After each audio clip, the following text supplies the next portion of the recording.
Sahabat sekalian, zaman terus berjalan. Hari demi hari berlalu dan kita tak sadar bahwa dunia ini mendekati akhirnya.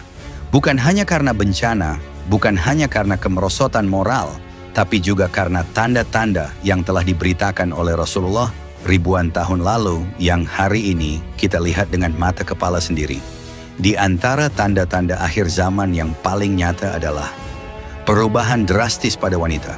Ya, wanita. Sosok yang dalam Islam begitu dijaga dan dimuliakan, kini perlahan kehilangan arah di tengah derasnya arus zaman. Rasulullah pernah bersabda, 2 golongan dari ahli neraka yang belum pernah aku lihat sebelumnya. Wanita-wanita yang berpakaian tapi telanjang, berjalan dengan lenggak-lenggok. Kepala mereka seperti punuk unta yang miring. Mereka tidak akan masuk surga dan tidak akan mencium baunya. Padahal bau surga tercium dari jarak sekian dan sekian. Hadis riwayat Muslim nomor 2128. Bayangkan, wanita yang berpakaian tapi telanjang. Bagaimana bisa? Assalamualaikum warahmatullahi wabarakatuh. Yang subscribe semoga rezekinya berlimpah dan mengalir deras seperti air.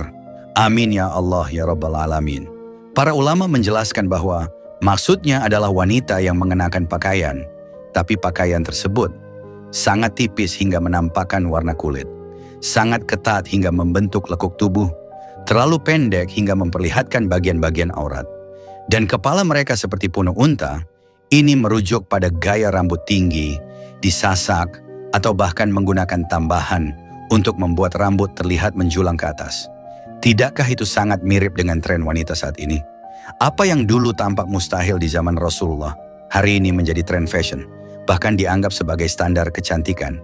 Wanita berlomba-lomba memperlihatkan bagian tubuhnya, memamerkan kecantikannya, bukan lagi kepada suami mereka, tapi kepada dunia. Disinilah kita sadar bahwa hadis Nabi bukan dongeng. Ia adalah kenyataan yang sedang kita saksikan. Dunia akhir zaman adalah dunia yang penuh ilusi. Nilai-nilai kebaikan yang dulu dijunjung tinggi, hari ini dianggap aneh. Dan yang dulu dianggap aib, justru kini menjadi kebanggaan. Wanita yang menutup aurat dengan sempurna hari ini disebut kuno, tidak modis, dan dianggap tidak menarik. Bahkan tak jarang menjadi bahan ejekan di tempat kerja, di sekolah, hingga di sosial media. Sebaliknya, wanita yang terbuka auratnya, memamerkan tubuhnya, justru dipuja, dijadikan bintang iklan, diundang ke acara televisi, diikuti jutaan orang di sosial media. Nabi Muhammad SAW bersabda, akan datang suatu masa pada umatku, orang yang bersabar dalam agamanya, seperti menggenggam bara api. Hadis riwayat Tirmidzi. Menggenggam bara api, begitu beratnya mempertahankan iman dan akhlak di akhir zaman. Apalagi bagi wanita yang godaan dunia menghampiri mereka dari segala arah, mode, popularitas, karir, media sosial, gaya hidup. Dahulu wanita yang menundukkan pandangan dianggap mulia. Hari ini yang menantang pandangan disebut berani. Dahulu wanita yang menjaga lisan dan kesopanan dipuji. Hari ini wanita yang bicara lantang tanpa batas disebut modern dan berdaya. Lalu, siapa sebenarnya yang tersesat? Wanita yang menyembunyikan tubuhnya dari mata dunia, atau wanita yang menjadikan tubuhnya sebagai konsumsi publik demi likes dan followers? Rasulullah mengingatkan kita agar tidak terpedaya dengan dunia. Sesungguhnya dunia itu manis dan hijau, dan sesungguhnya Allah menjadikan kalian sebagai khalifah di atasnya, lalu Dia akan melihat bagaimana kalian beramal. Hadis riwayat Muslim. Sahabatku, kita hidup di masa yang pelik, tapi itu bukan alasan untuk menyerah. Karena sebaik-baik wanita bukanlah yang terkenal, bukan yang paling banyak dipuji, tapi yang paling dijaga oleh Allah, karena Dia menjaga dirinya dari dosa. Sahabat, sadarkah kita bahwa di antara fitnah terbesar di akhir zaman adalah wanita? Bukan karena wanita itu buruk, tidak, tapi karena banyak wanita yang melupakan peran sucinya dan justru menjadi alat godaan syaitan.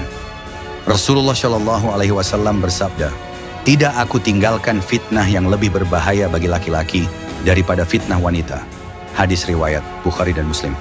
Bayangkan, Fitnah terbesar bukan harta, bukan kekuasaan, tapi wanita. Kenapa bisa begitu? Karena banyak wanita yang sengaja menampilkan diri agar dilihat, dikagumi, dipuja. Mereka memperlihatkan kecantikan bukan pada yang halal, tapi kepada publik. Lewat media sosial, TikTok, Instagram, YouTube. Ada yang membuat konten dance, tutorial make up, OOTD, atau bahkan sekadar selfie dengan pose menggoda. Sadarkah kita bahwa semua itu bisa menjadi ladang dosa yang terus mengalir, bahkan ketika si wanita tidur? Karena setiap laki-laki yang memandang dengan syahwat, dia berdosa. Dan dosa itu juga kembali kepada wanita yang memancingnya. Dalam sebuah hadis, Nabi SAW bersabda, siapa yang memulai suatu keburukan dalam Islam, maka ia mendapatkan dosanya dan dosa orang-orang yang mengikutinya tanpa dikurangi sedikit pun. Hadis riwayat Muslim. Bayangkan jika satu video yang memamerkan aurat ditonton 1 juta orang, dan di antara mereka ada yang tergoda, terfitnah, atau melakukan maksiat, lalu semua dosanya mengalir kepada si wanita setiap hari, bahkan setelah ia meninggal. Allah berfirman, janganlah kamu mengikuti langkah-langkah syaitan. Sesungguhnya syaitan itu menyuruh kamu berbuat keji dan mungkar. Quran Surah An-Nur 21. Wanita yang tidak menjaga pandangan, aurat, dan akhlaknya bukan hanya sedang membuka jalan dosa bagi dirinya, tapi juga menjadi ujian besar bagi laki-laki, bagi masyarakat, bahkan bagi umat. Sahabat, di tengah dunia yang sibuk dengan pemberdayaan wanita, kita mulai melihat sebuah fenomena yang mengkhawatirkan.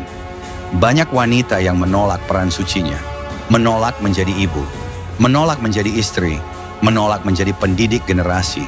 Mereka lebih memilih dunia yang penuh gemerlap, tetapi kosong dari keberkahan. Allah Ta'ala berfirman, dan hendaklah kamu tetap di rumahmu, dan janganlah kamu berhias dan bertingkah laku seperti orang-orang jahiliyah dahulu. Quran Surah Al-Ahzab ayat 33. Ayat ini bukan melarang wanita untuk aktif, tapi memperingatkan agar peran utama wanita tetap dijaga sebagai benteng akhlak keluarga dan madrasah pertama bagi anak-anaknya. Tapi hari ini, berapa banyak wanita yang lebih bangga disebut bos, pebisnis sukses, atau influencer terkenal daripada disebut ibu rumah tangga yang melahirkan dan mendidik generasi? Padahal Rasulullah SAW bersabda, setiap kamu adalah pemimpin dan setiap pemimpin akan dimintai pertanggungjawaban. Seorang wanita adalah pemimpin di rumah suaminya dan akan dimintai pertanggungjawaban atas kepemimpinannya. Hadis riwayat Bukhari dan Muslim. Menjadi istri dan ibu bukanlah pekerjaan rendah. Justru itulah posisi strategis dalam membangun umat. Jika wanita sibuk mencari panggung dunia, maka siapa yang menjaga rumah? Jika wanita berlomba menyaingi laki-laki, siapa yang mengajarkan anaknya tentang cinta kepada Allah? Hari ini, banyak wanita yang kehilangan arah. Bukan karena mereka tidak pintar, tapi karena tidak paham betapa mulianya posisi mereka yang sebenarnya. Di akhir zaman, wanita akan semakin banyak, tapi yang menjaga diri hanya sedikit. Yang berilmu banyak, tapi yang beramal hanya segelintir. Yang cantik ribuan, tapi yang bercahaya karena iman nyaris tak terlihat. Lalu, di manakah posisi kita hari ini? 5. Sahabat, kita hidup di masa ketika standar kecantikan ditentukan oleh kamera depan dan filter. Kulit putih, wajah tirus, hidung mancung, tubuh langsing. Dan kalau tak seperti itu, dianggap tidak cantik. Media sosial menjadikan wanita terus merasa kurang menarik, kurang glowing, kurang sesuai tren. Akhirnya, tak sedikit wanita yang rela mengubah wajah dan tubuhnya demi mendapat pujian. Rasulullah SAW bersabda, Allah melaknat wanita yang menyambung rambutnya dan wanita yang meminta rambutnya disambung, wanita yang mencabut bulu wajahnya, dan wanita yang mentato tubuhnya.